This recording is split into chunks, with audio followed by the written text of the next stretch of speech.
राही मासूम रजा जी के बहुचर्चित उपन्यास आधा गांव के पिछले एपिसोड में हमने जाना कि गंगौली के ठहरे हुए जीवन में उस समय तूफान आ जाता है जब मौलवी बेदार जो है सुलेमान और झंगटिया बो की बेटी बच्चन से शादी करने की ख्वाहिश जाहिर करते हैं, जो उम्र में उनसे इतनी छोटी थी कि उनकी पोती के बराबर दिखती थी।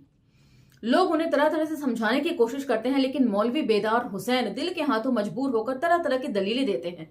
वे कहते हैं कि कुरान उन्होंने भी पढ़ी है और कुरान में ऐसा कहीं मेंशन नहीं है कि एक हरामी से शादी करना नाजायज है। उनकी इस दलील के आगे सभी जो हैं वो चुप हो जाते हैं।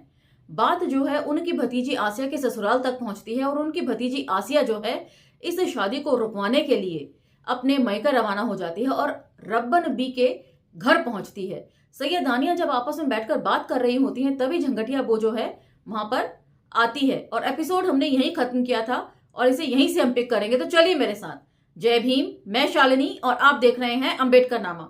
एक दो लाइन पीछे से लेती हूं ताकि कंटिन्यूटी बनी रहे। आसिया, रब्बन बी और सकीना बैठकर क्या बातचीत कर रहे हैं, चलिए। और वो भला हमारी बात सुनी है, आसिया कह रही थी। आप पे तनी झंगटिया बो को समझाइए ना। सुन रही है दुल्हन, रब्बन ने सकीना को मुखातिब किया। ओ दिमाग मोरे समझाए से मानी है। इत्तफाक से एन उसी वक्त झंगटिया बो आ गई। रब्बन, सकीना और आसिया को सलाम करके वे जमीन पर बैठ गई। उसे 4 आने पैसे की जरूरत थी। वे बराबर रब्बन बी से छोटे मोटे कर्ज लिया करती थी। एक बार तो मुहर्रम के कड़े बनवाने के लिए बिल्कुल पैसे नहीं थे तो उसने रब्बन बी के यहाँ चांदी की पहुंची रखकर रुपए लिए थे। पहुंची होती है, हम लोग हिंदी में उसे पाजेब कहते हैं, लेकिन पहुंचे जो होते हैं ना वो चौड़े होते हैं। पाजेब लेकिन बहुत चौड़ी, उसे पहुंचे कहते हैं। रब्बन बी के पास लकड़ी का एक छोटा सा संदूकचा था जिसमें उनका कल मदान रहता था। उसी में तौफ तुल्वाम और पंज सूरह और नादे अली गरज की सभी कुछ होता था। तो ये तौफ तुल अवाम जो है नीचे दिया हुआ है, इसका मतलब क्या होता है? शिया घरानों में इस किताब के बिना काम नहीं चलता। इसमें अच्छी बुरी तारीखें और हर त्योहार और धर्म की तमाम जरूरी बातें जमा कर दी गई हैं। तो ये एक किस्म की मैं समझती हूं डूज एंड डोंट्स टाइप की कोई किताब होगी। और एक सुर्ख कपड़े की थैली भी होती थी जिसमें नकद रह करता था। रब्बन बी को लिखना पढ़ना नहीं आता था, लेकिन उसके मियां मीर अतहर हुसैन ने उसे इस्तेलाही सिखला दी थी। तो ये इस्तेलाही क्या है ये भी नीचे फुटनोट में दी हुई है जो मैं आपके लिए पढ़ देती हूं। इस्तेलाही का मतलब है ये एक घरेलू लिपि हुआ करती थी। ताजुब है, घरानों में औरतों को सिखाने के लिए अलग एक लिपि डेवलप की गई थी। तो ये नई जानकारी है। हम लोग जब अपने घरों में सिखाते हैं किसी को तो हम वही लिपि सिखाते हैं जो हमें स्कूलों में सिखाई जाती है। ये इस्तेलाही में खतो किताबत भी करती थी और याददाश्तें भी लिखा करती थी। मतलब शायद मेमोइर्स लिखने की बात हो रही है। का है रे, उन्होंने झंगटिया बो से पूछा। ऐसे ही सोच ली कि तनी बीबी के सलाम कर लें, झंगटिया बो ने कहा। पान खइबे, सकीना ने पूछा। झंगटिया बो ने कोई जवाब नहीं दिया। उसने अपना हाथ फैला दिया और सकीना ने फैले हुए हाथ पर तय किया हुआ पान का बीड़ा ऊपर से छोड़ दिया जो उसकी हथेली पर गिरकर खुल गया। झंगटिया ने सलाम करके वह पान खा लिया और सकीना आसिया के लिए गिलोरी बनाने लगी। अब तो को ऐसा दिन लग गए हैं रे कि तैं बछनिया का ब्याह चच्चा से कर ले, सकीना ने हमला किया। झंगटिया बो ने रब्बन की तरफ देखा। रब्बन बी की आंख में इस वक्त गजब की चमक थी। ए बहिन, आप ते नहा के ना बिगड़ रहिल हैं, हम तना न गइल रहिल रिश्ता लेके, उसने सवाल किया। सवाल माकूल था। आसिया सटपटा गई और फिर वे पंजे झाड़कर झंगटिया बो के पीछे पड़ गई। झंगटिया बो चुपचाप सुनती रही, लेकिन जब आसिया ने अली अकबर और बच्चन को याद करके सुलेमान को कोसना शुरू किया तो झंगटिया बो की असली खामोशी की जंजीर टूट गई। ए बीबी, बस रह दे, वह बोली। कुछ कह दे तो सब जनी कही लगी हैं, बाकी हम तोहार ध्यान ना खाती बाड़ी। भगवान वजीर मियाँ और बसीर मियाँ के बनाए रखे, काहे का दवे हम। आसिया सन्नाटे में आ गई। उसने सोचा भी नहीं था कि झंगटिया बो बराबर से जवाब देगी। ऊ रंडी हमारे घर में ब्याह के अही है, ओ त रंडी ना है, बाकी हम हूं ब्यवने न रहिला। कछु कह दे त आप चिचियावत नुनहरा कर चल जई हैं। तो माफ कीजिएगा, इसी तरह की शब्दावली है। सकीना जो है वो झंगटिया अबू की बेटी को बोल रही है कि बिना शादी के पैदा हुई ये औलाद है, नाजायज है, हरामी है। तो झंगटिया अबू कहती हैं कि मुझे आप गाली दे सकते हैं लेकिन बेटी तो जायज है। रब्बन ने सोचा कि बात हद से आगे बढ़ी जा रही है। वे दिल ही दिल में तो खुश थी कि झंगटिया अबू ने अच्छी खबर ली सकीना की, लेकिन बिरादरी में नक्कू बनना नहीं चाहती थी। आखिर तो बीबियां कहेंगी कि रब्बन भी देखती रही और चमाइन ने अपनी जूती से आसिया की नाक काट ली। तो जात पात जो है वो पूरे उपन्यास में बिखरी पड़ी है। अच्छा बस, उन्होंने झंगटिया अबू को डांटा, ढेर मत चढ़। यह सुनकर झंगटिया अबू अपने आप को कोसती हुई चली गई। उसे दरअसल जिंदगी में पहली बार सुलेमान पर गुस्सा आया था। क्या चंपाकली जैसी बच्चन मौलवी बेदार के लिए पाली पोसी गई थी? उसमें अब रखा क्या होगा? फिर आखिर सुलेमान ने हाँ क्यों कह दी? सोचकर उसके गुस्से की बाग सुलेमान की तरफ मोड़ दी। वह सुलेमान से उठ आने पर पहली बार पछताई, वरना बछनिया का ब्याह तो चौधरी के लड़के से होता। बछनिया को तो इस तूफान की खबर ही नहीं थी। वह एक पलंग पर लेटी कोई नौहा गुनगुना रही थी क्योंकि मुहर्रम सर पर आ गया था। वह बहुत खुश थी कि सरवरी बाजी इस धुन को सुनकर फड़क उठेंगी। फिर सरवरी बाजी का ख्याल मासूम का ख्याल बन गया और वह सोचने लगी कि मासूम वह मोतियों वाला हार लावेगा या नहीं। पता नहीं 6 साल पहले किया हुआ वादा उसे याद भी होगा कि नहीं। बशीर मियां और वजीर मियां का तमाम लड़कों में से उसे मासूम सबसे अच्छा लगता था। मतलब जो अपने चाचा ताऊ के बेटों में सबसे बेहतर उसे मासूम लगता था, लेकिन वही उसके लिए सबसे कम वक्त निकालता था। इन दोनों घरों के लड़के उसे यूं भी गांव के दूसरे लड़कों से जरा अलग नजर आते थे। वे अपने हल्के में इस कदर खोए रहते थे कि उन्हें शायद इसकी खबर ही नहीं थी कि बच्चन जवान हो गई है।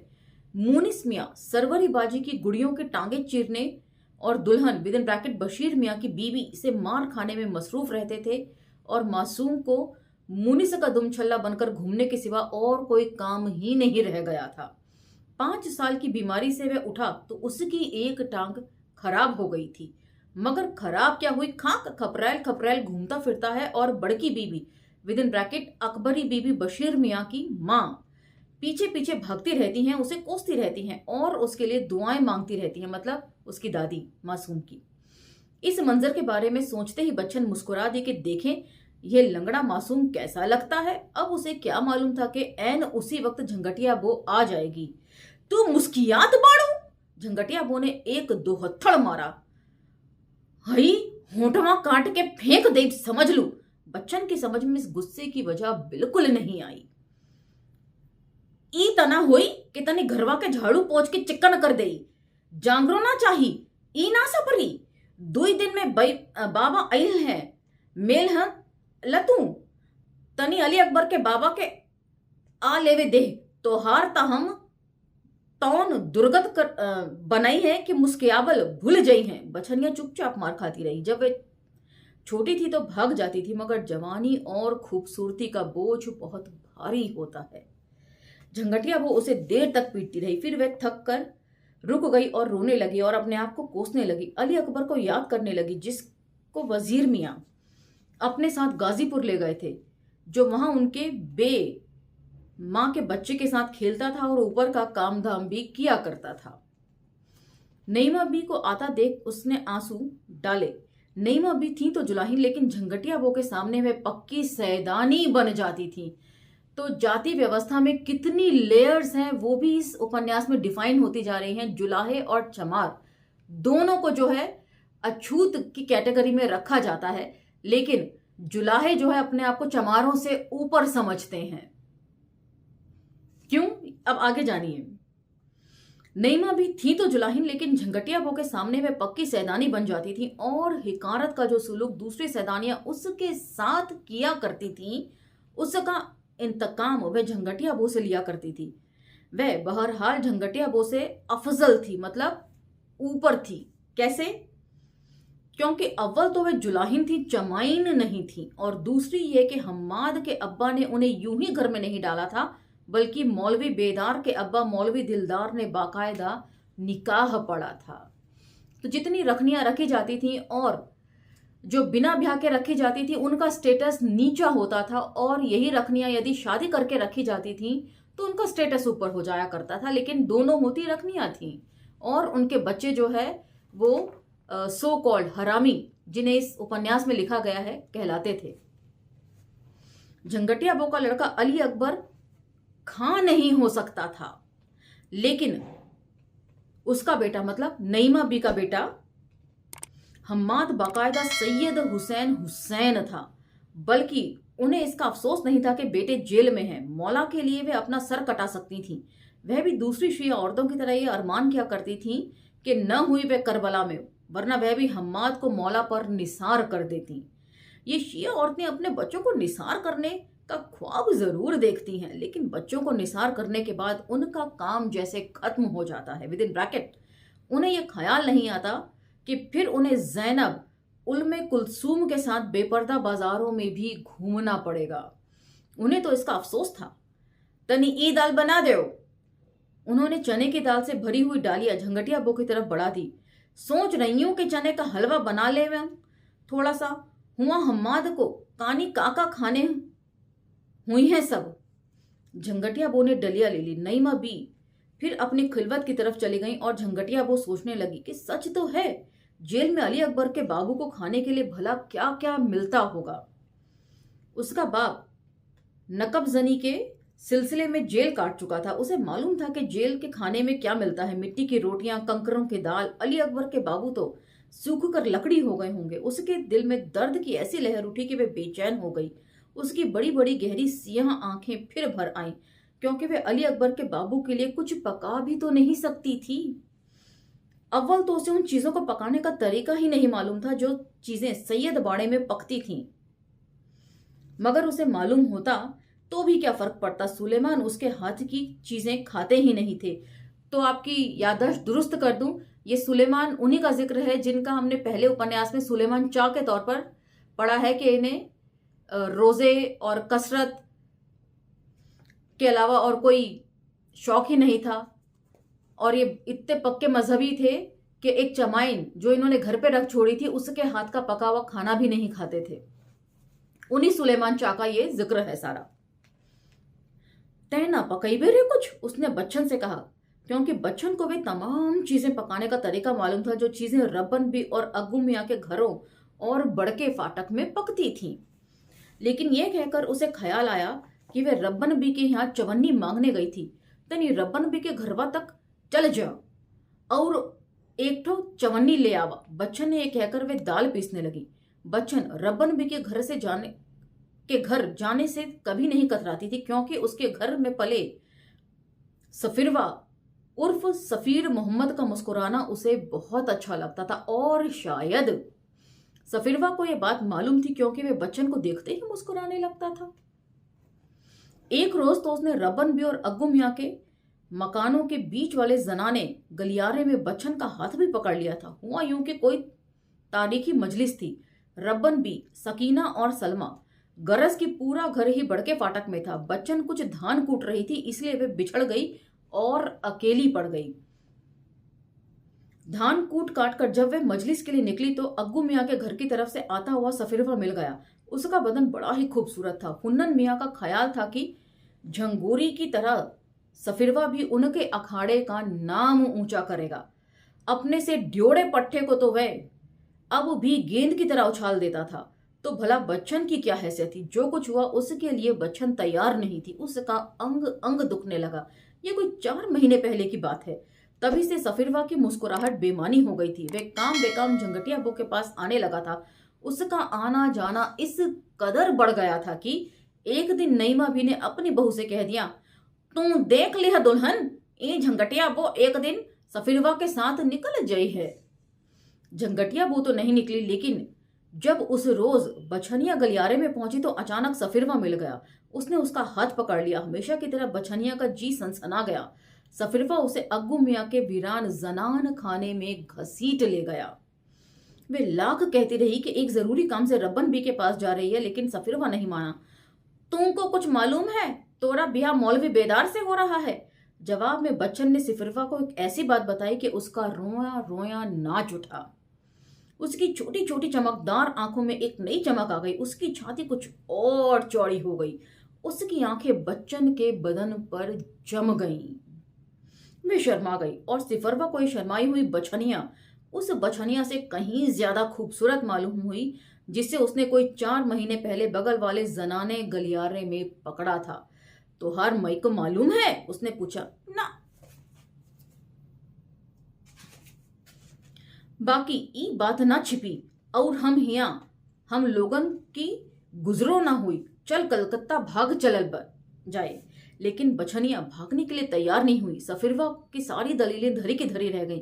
वे बच्चन से रूठ कर चला गया। बच्चन अग्गू मियाँ के वसी वीरान जनान खाने में अकेली रह गई। हम्माद मियाँ की बीवी कुबरा किसी काम से रब्बन के घर गई तो उन्होंने बच्चन को सहदरे में चुपचाप बैठे देखा। बाद में जब हंगामा हुआ तो उन्होंने बताया कि उनका माथा तो उसी रोज ठनका था। हालांकि उस रोज उनका माथा वाथा हरगिज नहीं ठनका था। तय यहाँ का कर रही? उन्होंने पूछा। कुछ ना। वे भूल गई कि वे रब्बन बी के यहाँ एक चवन्नी मांगने जा रही थी, इसलिए वे अपने घर की ओर चली गई।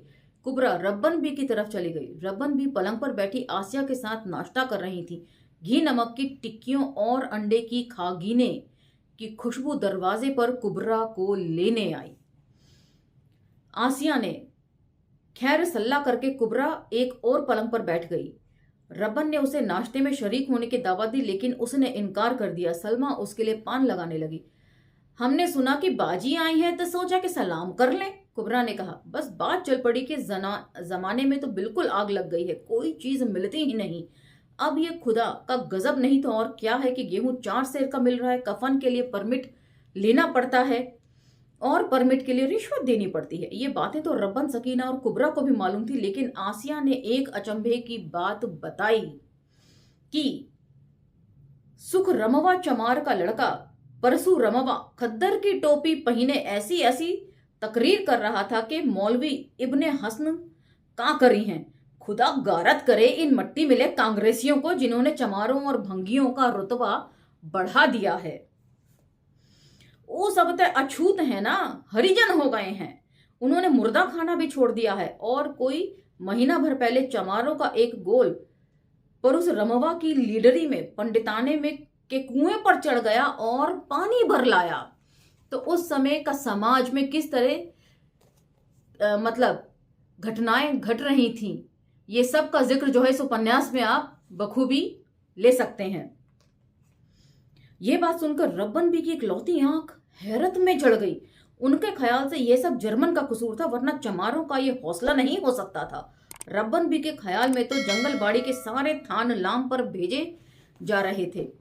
उनका मसला तो सिर्फ इतना था कि उन्हें ओढ़ने के लिए बारीक दुपट्टे नहीं मिल रहे हैं और चाय के लिए शक्कर मिलने में दिक्कत हो रही थी। पिछली शबे बारात में खांड का हलवा नजर करना पड़ा था। साल भर ककुलत रही कि खुदा जाने मुर्दों ने खांड का हलवा देखकर कबूल भी किया कि नहीं। मतलब साल भर वैसी चीज के लिए परेशान रही कि चीनी की जगह खांड का हलवा परोसा तो मुर्दों ने उसको खाना पसंद भी किया कि नहीं। मगर अब साल खैरियत के साथ गुजर गया, तब उनकी जान में जान आई। मगर ये परशुरमवा वाली बात तो खांड के हलवे से भी ज्यादा मीठी थी। मतलब चुगलियां करने में निंदा रस, उसका अलग ही मजा होता है औरतों में। सुन रही कि कुछ गड़बड़ होए वाला है, आसिया ने गिलौरी को किले में दबाकर कहा। ए बहिनी, अब और का गड़बड़ हुई है। बाकी बेदार चच्चा शक्कर कहां से भेजी हैं? बात फिर घूम फिर कर मौलवी बेदार की शादी पर आ गई। भाड़ में जाएं चच्चा, भाड़ में जाएं उनका बियाह। आसिया बोली। मैं अब बछनिया कलमुही को चच्ची पुकारे गंगौली ना आई हूं। थोड़ी देर बाद आसिया चली गई। मौलवी बेदार को मालूम हो गया कि आसिया आई हुई है। वे बहुत परेशान थे। हाकिम अली कबीर से अपनी शादी के मसले पर बात करना और बात थी और आसिया का सामना करना और बात थी। अभी कोई फैसला करने की कोशिश कर ही रहे थे कि आसिया की डोली आ गई। आदाब, जीती रहो, कब आई? चली आ रही हूं। सोचा कि आप अकेले ब्याह का इंतजाम कैसे करिएगा? वह बोली। मैं कहीं हूं चच्चा कि आप बिल्कुल सठिया गए हैं। अब झंगटिया वो यही काबिल हो गई कि आप ओके दरवाजे में बारात लेके जाई। इस्लाम छोटे बड़े को नहीं मानता, आप कह रहे हैं तना मानता हुई है। आसिया ने कहा, बाकी छोटे बड़े का फर्क करने वाले आपके बाप दादा पागल ना रहे। नाना मियाँ भी तब मुजाहिद रहे कि ना, खाली इस्लामे का काम ना चलत, दुनिया कौनो चीज है कि ना। मौलवी बेदार को मालूम था कि दुनिया बड़ी चीज है। वे सिर्फ जमींदार रहे होते तो किसी को भी घर में डाल लेते, लेकिन वे मौलवी भी थे। उन्हें मालूम था कि वजीर ने निकाह की जो शर्त लगाई थी वे 14,000 देन मेहर तय किया था। यह सिर्फ उत्तर पट्टी वालों को जलील करने के लिए किया था कि सैदानियों का ब्याह इससे कम देन मेहर पर नहीं होता। लेकिन वह दिल के हाथों मजबूर थे। मतलब मुझे बहुत ज्यादा इसकी नॉलेज नहीं है, लेकिन शायद शादी के समय हक मेहर तय किया जाता है कि यदि कोई ऊंच नीच हुई, औरत को आप छोड़ेंगे तो इतना हक मेहर आपको देना पड़ेगा। और ये बिल्कुल हक मेहर उतने ही बड़ा था जितना बड़ा किसी सैयदानी की शादी के लिए मांगा जाता है। वह ये जिल्लत गवारा करके भी बछनिया को हासिल करना चाहते थे। तो इससे आगे का जिक्र जो है हम अगले एपिसोड में लेंगे। चाचा भतीजी के बीच में किस तरह का मनमुटाव होता है, क्या क्या डायलॉग्स होते हैं, छीटाकशी होती है, उन सब को हम अगले एपिसोड में कवर करेंगे। तब तक इंतजार कीजिए और कमेंट सेक्शन में मुझे लगातार बताते रहिए कि आपको ये उपन्यास कैसा लग रहा है, और आपकी कोई राय मशवरा हो वे भी मुझे लिख सकते हैं आप कमेंट सेक्शन में। अब मुझे आज्ञा दीजिए और अगले एपिसोड तक इंतजार करिए। मिलते हैं अगले एपिसोड में। धन्यवाद। जय भीम।